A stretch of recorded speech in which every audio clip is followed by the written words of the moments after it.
Bonjour, du coup dans cette vidéo-là on s'intéressera au cycle, comment est-ce qu'on fait pour résoudre un cycle, comment est-ce qu'on sait si un cycle est positif ou est négatif, etc. Enfin, le travail le long d'un cycle est positif ou négatif.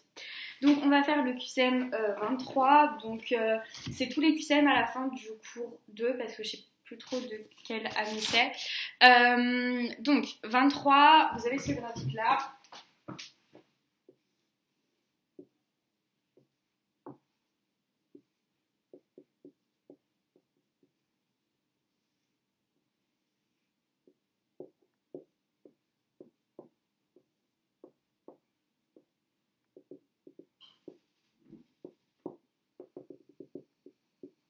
Ici, on s'en fout si les transformations elles sont isobars, isothermes. Ce qu'il faut savoir, c'est que il vous demande le travail total des forces de pression reçues par le gaz est nul car la transformation est cyclique. La transformation est bien cyclique, mais le travail n'est pas une fonction d'état, il dépend du chemin suivi, donc il ne dépend pas que de l'état initial et de l'état final, donc le travail n'est pas nul au cours d'un cycle. Ensuite, B et C sont antagonistes. Il vous demande si le travail total des forces de pression au cours du cycle reçu par le gaz est positif ou le travail total des forces de pression reçu par le gaz est négatif. Donc là, vous voyez que le travail, il est dans le sens anti-horaire, enfin, il est dans le sens horaire. Donc, le travail total des forces de pression sera donc négatif. Moi, j'avais un moyen mnémotechnique pour m'en souvenir. Je me disais que si c'est dans le sens horaire, ça veut dire que votre temps, il avance. Si le temps, il avance, on se rapproche du concours. Si on se rapproche du concours, on est en panique, on n'est pas bien, on est négatif. Donc, travail qui tourne, lors d'un cycle, lorsque le cycle tourne dans le sens horaire des aiguilles d'une montre, donc le travail sera négatif. Ensuite, le travail des forces de pression reçues par le gaz lors d'une transformation AB est positif, le volume, il augmente, donc non, le travail sera négatif. Le travail des forces de pression reçues par le gaz lors de la transformation BA est positif, donc BA, on a le volume qui diminue, donc le travail sera positif. Ensuite, le QCM 36.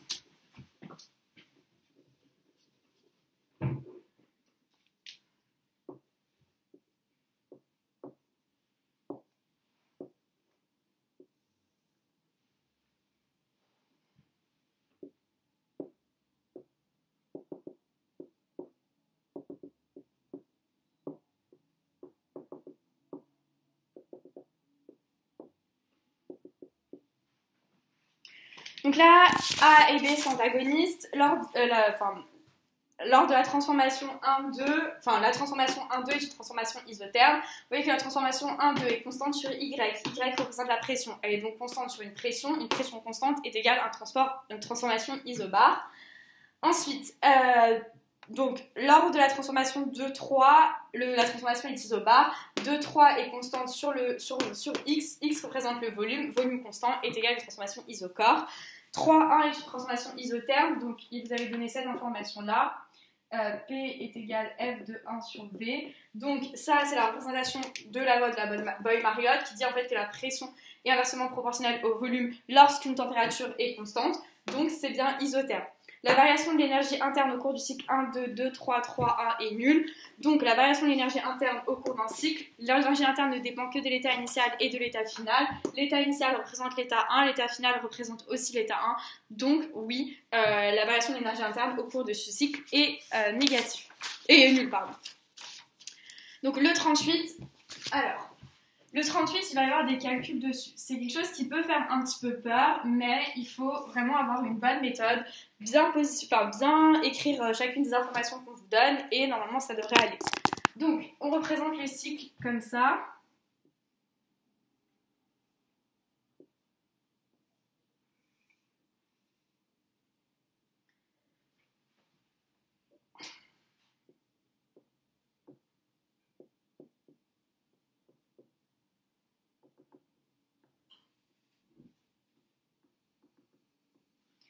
Donc, on écrit les informations qu'ils vous donnent. Ils vous disent que V2 est égal V1 divisé par 3, que R égale 8, que ln de 1 tiers égale moins 1.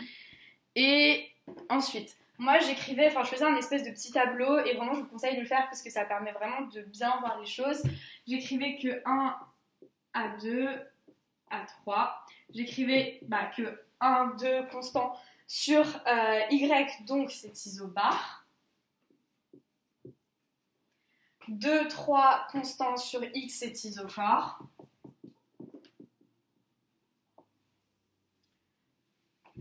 À 1, c'est isotherme.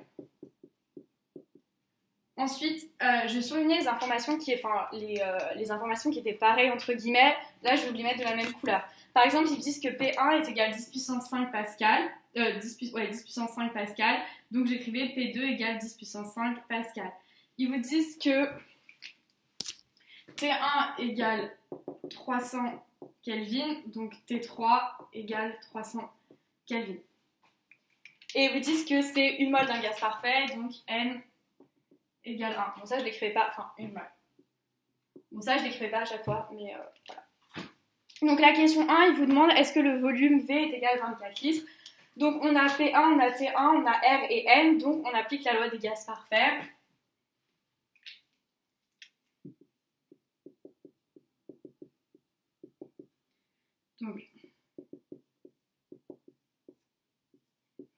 Donc N1, R8, T 300 Kelvin et P1 10 puissance 5.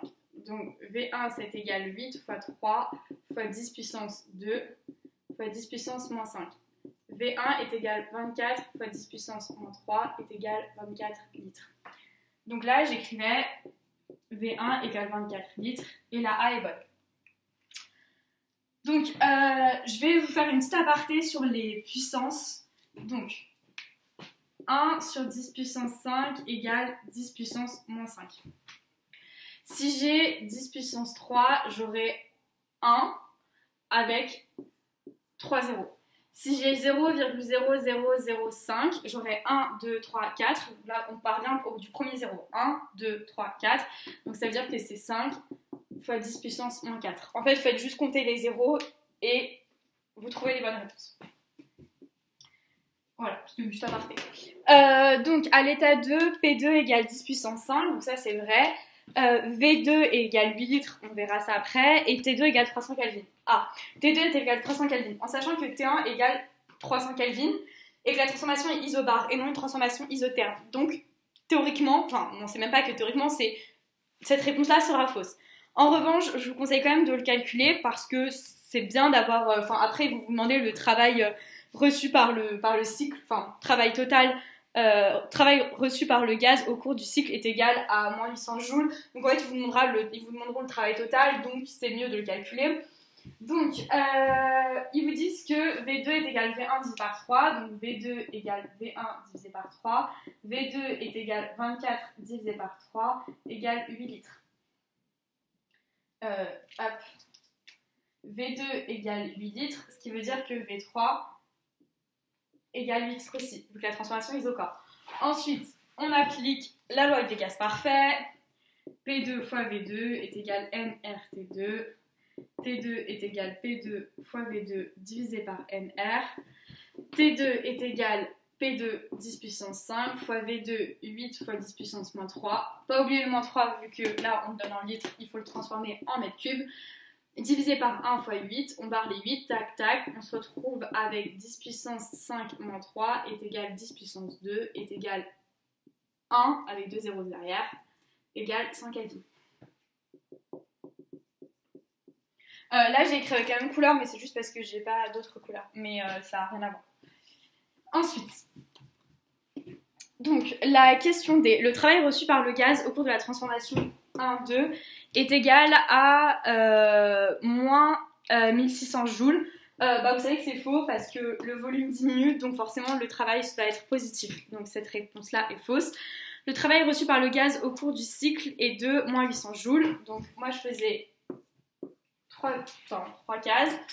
W12, la transformation isobar, donc la formule du travail c'est moins P, VF, moins VI, est égal, donc moins 10 puissance 5, fois VF moins VI, donc 8 litres moins 24, fois 10 puissance moins 3. Donc là, je trouvais que ça est égal à 8 moins 24, ça fait 16, enfin ça fait moins 16, mais moins 16, fois 10 puissance 5 moins 3, moins 10 puissance 3, ça fait égal à 10 puissance 2. Donc moins, ça fait un plus, 16 fois 10 puissance 2, vous rajoutez 2 zéros.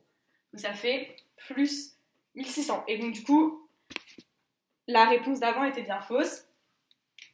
Ensuite, W2,3 est égal 0 parce que la transformation est isocore. W3A1 est égal NRT, ln de PF sur PI. Donc, W3,1, enfin pas PF sur PI, de P1 sur P3. Donc, je vous rappelle que dans la question C, on avait trouvé que P3 est égal à 3P1. Donc, en gros, NRT, ln de P1 sur 3 fois P1. Parce que P3 égale 3P1. Donc, on peut barrer les P1 et on trouve W de 3,1 est égal NRT, ln de 1 tiers. Donc, W de 3,1 est égal à N1, R8, T300 fois moins 1. Donc, 8 fois 3, 24, fois 10 puissance 2, fois moins 1, est égal moins 2400. Donc, ensuite, on fait l'addition totale. WT est égal W12 plus W23 plus W31 est égal 1600 plus 0 moins 2400 est égal moins 800. Donc la réponse E est la réponse juste. Du coup, ça sera tout sur comment résoudre les cycles, savoir si un cycle, le travail au cours d'un cycle est positif ou négatif. J'espère que ça vous a aidé et bon courage pour vos révisions.